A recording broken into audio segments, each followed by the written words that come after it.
আসলে অনেক দিন পরে এবার গ্রামের বাড়িতে যেয়ে মানে এই ডালের বড়ি দেওয়ার দৃশ্য দেখলাম। আগে ছোটবেলায় এগুলোতে খুব উৎসাহ নিয়ে আমরা কাজ করতাম। কিন্তু দীর্ঘদিন বাড়ির বাইরে থাকার পরে টাইমিং হয় না। তো এবার যেয়ে দেখি পাশের বাড়ির ছাদে এটা করছে। তো মানে অনেকদিন পরে সেই মানে স্মৃতি হাতড়ে চলে গেলাম সেই দিনগুলোর মাঝে। কি অসম্ভব সুন্দর মানে একটা সারি, সারি এগুলো বসানো। মানে দেখতেই ভালো লাগে।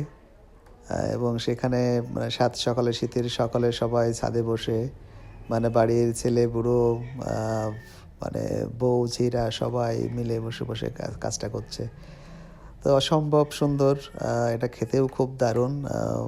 মানে বাজারের থেকে এগুলো বাড়িতে যেগুলো দেওয়া হয় সেগুলোর মান অন্যরকম। সবাইকে অশেষ ধন্যবাদ।